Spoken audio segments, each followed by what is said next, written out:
Ms. Brunner, you've made a lot of decisions as Secretary of State, and you took office at a time when a lot of people were concerned about elections in Ohio. You said so yourself, and you described the state as a controversial battlefield, especially during presidential campaigns.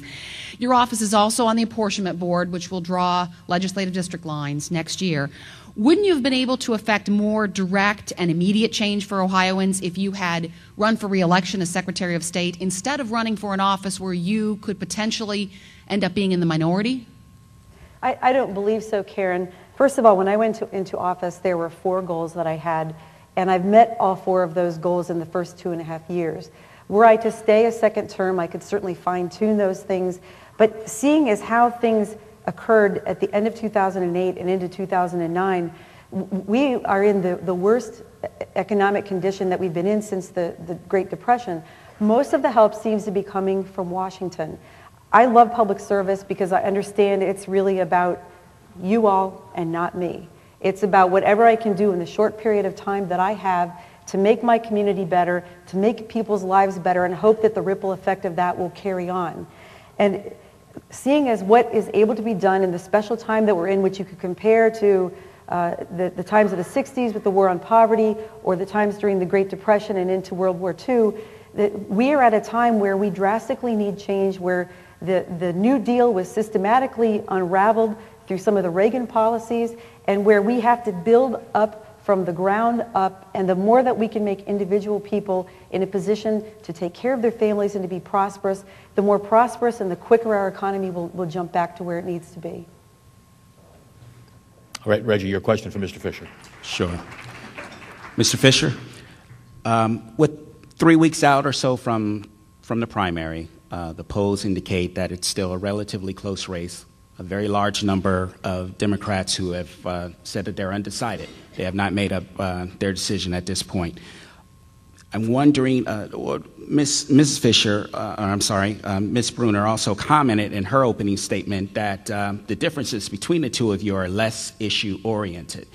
I'm wondering if you might be able to point to a recent bill in the U.S. Senate or one that's upcoming in which you may vote differently from your opponent should, if both of you are in Congress, to maybe highlight a difference between the two of you on issues. Please keep your response to 1 minute. To 1 minute, okay. You know, I'm not going to presume how Jennifer would vote, so I think all I can tell you is how I would vote. I would have wanted a public option in our health care bill. I believe that we should get rid of the filibuster.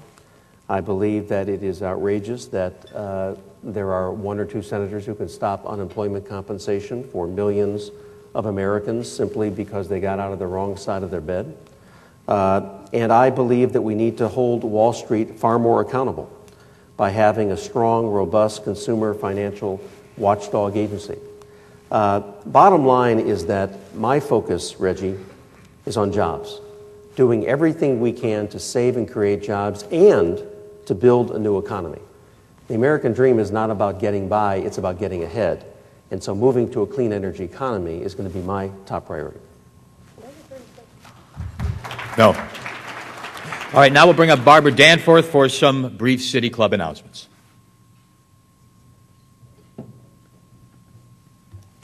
Today at the City Club of Cleveland, we are listening to a debate between Secretary of State Jennifer Brunner and Lieutenant Governor Lee Fisher, who are candidates for the Democratic nomination for the United States Senate. We will return in a few moments for our traditional City Club questions, but first these announcements.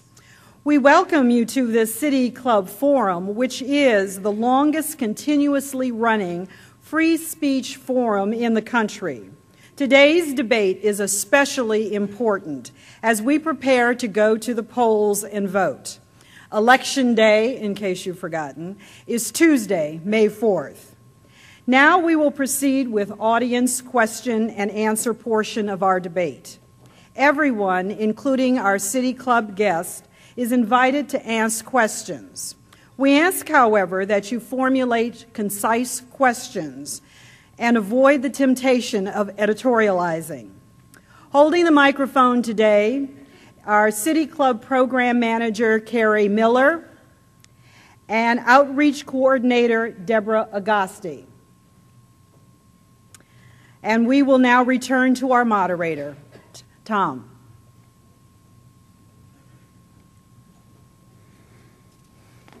All right, thank you, Barbara. As Barbara said, we will now have the traditional City Club question and answer period, but we're going to shake up the box a little bit and mix in questions from reporters, spicing two of your questions with one of theirs. Questions addressed to a specific candidate will be answered with a 1-minute limit, and the other candidate may also comment for up to 30 seconds. Toss-up questions meant for both candidates will be answered with a 1-minute time limit for each. So again, to the audience, thank you in advance for your thoughtful questions, but again, please keep them questions, not speeches or rants. All right, first question, Kerry. Good afternoon, candidates, Madam Secretary, Mr. Lieutenant Governor. As a veteran, my question is towards the Lieutenant Governor in regards to the fact that we've got a lot of servicemen and women coming back to Ohio, being the 4th largest volunteer state in the Union behind California, Texas, and Florida. What are your thoughts in regards to job creation for these veterans that are going to come back home and are going to need employment? And also in regards to education, what are your thoughts, sir, and what have you done in regards to helping out the ladies and gentlemen that have served our country? Thank you. Well, first, we owe a debt of gratitude to you and your fellow veterans, both those who are fighting today on foreign soil and those who have now come back and are doing the best they can to be citizens who get a good job. I also believe that a U.S. Senator, perhaps more than any other responsibility, has a sacred trust and responsibility to keep our country safe and to keep the men and women who battle for us, regardless of whether we agree with the conflict, safe. And that also means that we have an obligation to make sure that we welcome them back home as patriots and heroes and give them an extra leg up because, frankly, they often come back behind. That's why Governor and I formed the first ever Ohio Department of Veterans Affairs. It's never occurred before in Ohio, but we felt they needed special attention, and I believe that federal legislation that gives tax credits to employers to hire veterans with an extra added incentive is something that we ought to do and need to do. Ms. Brunner, your thoughts.